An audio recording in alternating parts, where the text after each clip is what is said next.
The Divine Bitch Podcast. Wake up, be aware, and live your life fully.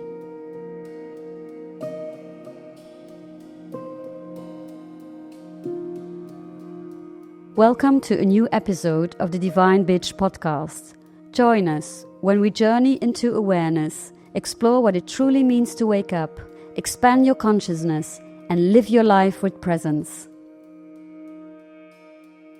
Conscious connections and working with clients. Anja, here we are again. Yes, hello Thomas. For the last episode. And as I said, we're going to talk about conscious connections and especially also working with clients as a therapist, and also for listeners as in any role, as a coach, as a nurse, as a doctor, actually just working with other humans. Yes. Maybe what is one of your own experiences after having 20 plus years of working with clients, that how do clients mirror you? It's a good question. I think you cannot sell what you do not do yourself. That's the first step.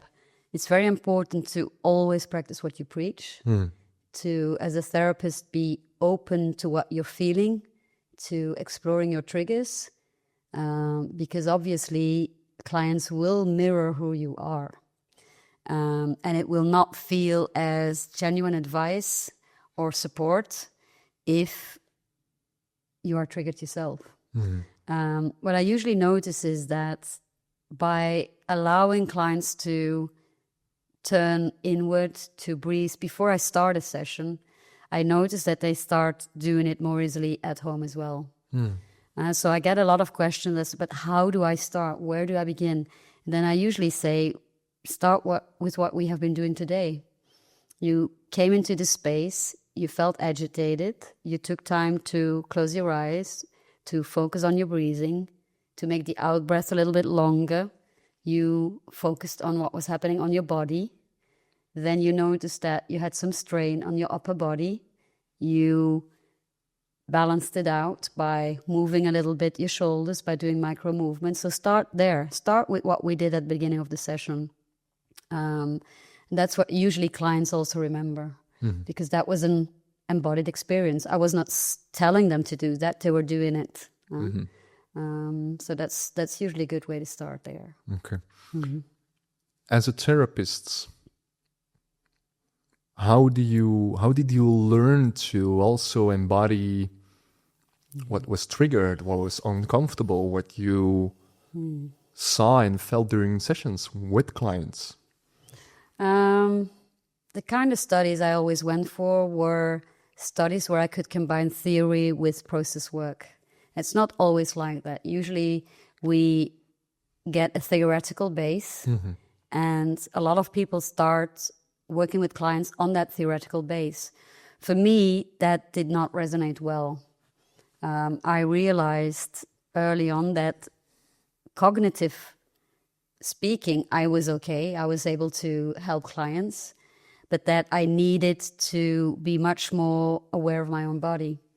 So I started studying body work, and not just the theory of body work, because that exists as well, but I chose for a training that was a combination of process work with theory, which was quite hard, to be honest, because it's really, really extensive training. And it's like being in therapy 4 days a week, you know, combined with 10-hour theoretical sessions and so on. But I've done that throughout my career, honestly. And what I do today is whenever I feel triggered, I will go into therapy again. Not necessarily with an external person, because I've got a lot of skills now that I apply to myself, but I will work on that trigger. I think that's the key to continue to support clients, to really take everything that you feel and to make sure that you can transform it in yourself, so you can be fully present for the client. Understanding heals more than fixing ever will. Well, if you think you have to fix others, then you probably have to look on what you need to fix within yourself, because nothing is really broken. Yeah. Repeat that again, please, Anja. All right. If you feel like you have to fix somebody else, you probably have to look at what is broken on the inside. Yeah, because nothing is really broken. I mean, everything is transforming, but fixing others is basically a projection of what you're feeling on the inside. We are not there to fix other people. We are there to be present when people go through something. Yeah, and that's where I think our Western medicine has a very different viewpoint, a point of view, because often they see people with symptoms that need to be fixed. And it's a pity, because every signal that is arising from the body is showing us, and it's often a path to healing. So when you say you need to fix it, you don't allow that healing anymore. And you especially ignore the original signal from the body. Yeah, because suppressing is not the same as transforming and healing. There's a very big difference. I don't see my clients as victims or patients.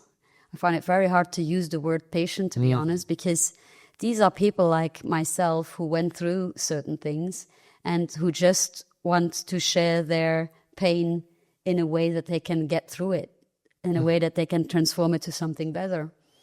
So in that sense, we are equals. Yeah? My clients teach me and I am there for them, but it's a two-way relationship. And in that sense, there is also not a superior and a sad patient. Yeah, or an inferior. Yeah, nobody is better than the other. Exactly. It's just equals meeting each other. It's a very, very equal setting, for sure. Yeah. And it's something you really have to learn and embody to not perform. And what resonates for me is that before working with my clients, I had the idea I had to perform a role because they come for advice, they come for healing, they come for help, for whatever you want to call it. Yeah. But when you have that idea, you really you perform a role. Exactly. It's again the difference between doing and being. It's because you actually think about all the methods that you developed over the past years, and you know, what do I need to set in? And often when I support trainees, because there's a lot of trainees who come for advice, then I give them that. That's the most important thing. Make sure that you are fully present in the room. If you're thinking about, ooh, this is difficult, ooh, what should I do? Because I don't know how to deal with this client, then it's not going to work. Make sure that you breathe, that you relax into that state, and that you are fully conscious of your own fears, so that you don't project those fears onto your clients.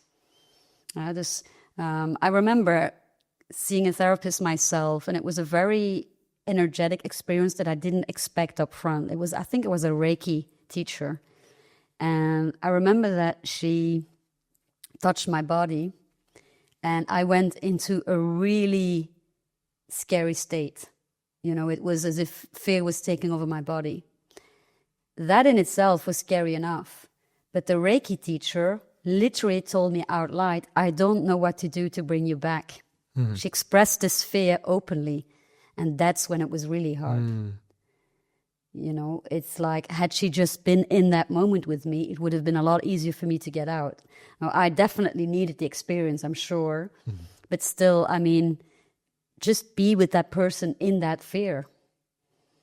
You know, because I actually thought I was not going to be able to return.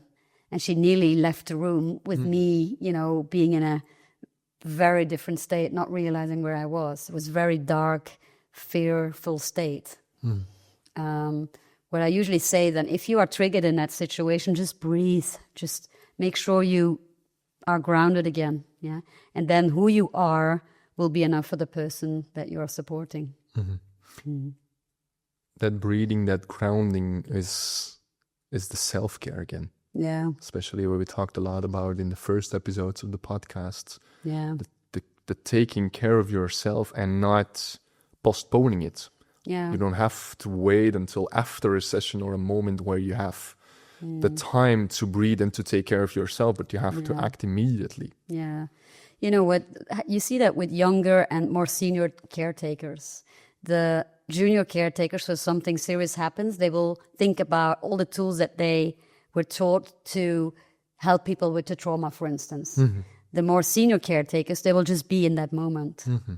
You know, they will breathe, they will sit with the person and make sure that they have enough holding space for them to recover on their own. Because we all have the capacity to heal. We all have the capacity to rise again after we have fallen, after we have been traumatized. We have that capacity in ourselves.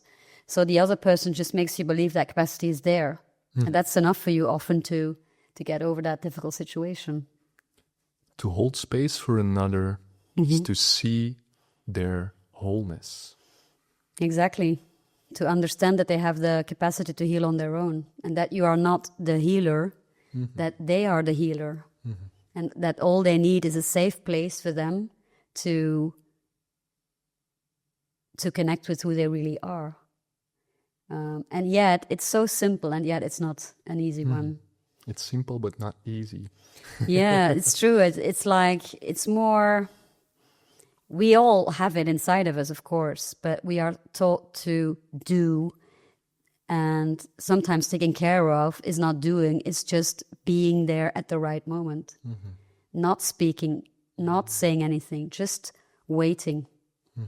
You know, there's so much power in silence if an emotion is stuck, for instance. Not saying anything and just wait for even a minute, the emotion, you will see it. If you talk over that emotion and you will ask too often, you know, are you okay? What's going on? Then the emotion goes away, because then you're in the narrative again, into the mental state. Yeah. How would you suggest the listeners, as coaches, as therapists, as somebody working with clients, or even just parents and people who have problems with their friends or their family or colleagues, because actually it's the same way that the university works and your reality works, you mirror with others. Yeah. How would you suggest to start with something that is very triggering, that is very uncomfortable, with a meeting in another person?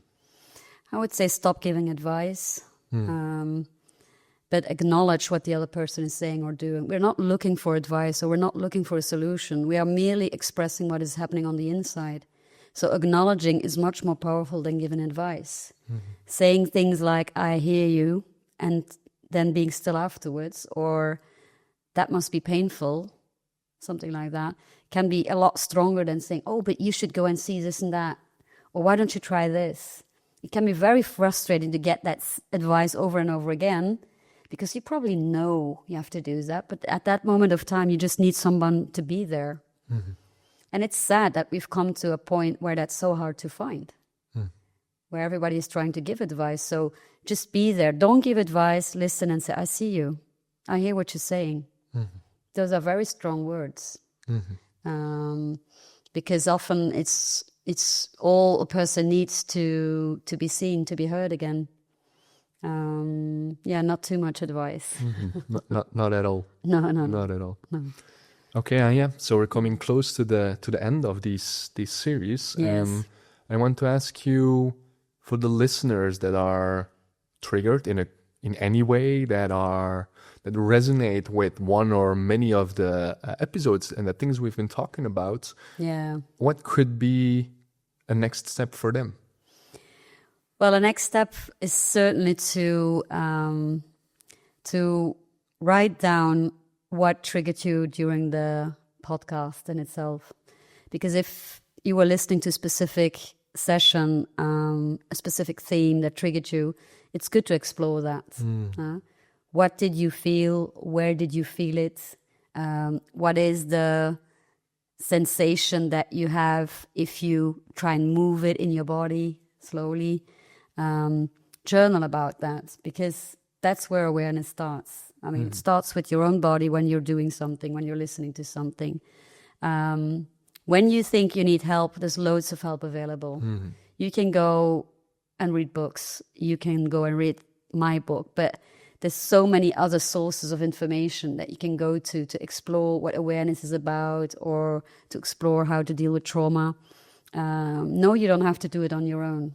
There's so many people that can help you with this. There's therapists, but there are really good friends. Anyone who has been on the path to personal growth can be a person to hold you when you are healing. So there's so many sources out there. Go there. And there's also, I love television platforms like Gaia. I love Mind Valley. They have so much resources on manifestation, on meditation, on breath work, on breathing, and so on. Try and explore that at least, because there's so many things out there that can help you be who you truly are, and it's worthwhile exploring that. Yeah. And what's next for Anja? What's next for myself? What I'm definitely gonna do after launching this podcast is finding a really cool publisher to publish the book, because it's written in English, and it is therefore necessary for me to find a publisher abroad. I'll manifest the publisher abroad as well. I have a second book in my head already.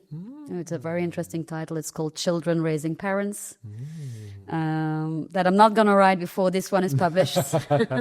Promise. Because I could do it straight away, but I really will make time for this book, because it really could help a lot of people. I want to bring it out there. I want a resource for people that doesn't cost a lot. Yeah. Healing does not only come from therapy. It does not only come from ceremony. You can do a lot of things yourself. And I think I've succeeded in writing this book, that the things in there are really valuable to make sure that you can grow on your own path of awareness. Perfect. I feel very clearly that this is the end of this episode and actually this series. And it doesn't mean the end, because there's one more episode. I'm not going to be part of it. It's your episode, the next one, together with Caroline. Thank you so much, Anja. Thank you for everything that we are sharing here in this podcast, for just who you are. Thank you. Thank you, Thomas, and it had to be you. That's clear now. So I really appreciated our conversations, the challenges that you set by asking me specific questions. So thank you very much for everything you did. A lot of love for you. For who you are. Thank you. Thank you. Thank you for joining us on the path of awareness. Pay attention, open up, and remind yourself that awareness is not a destination. It's a way of life. See you in the next episode.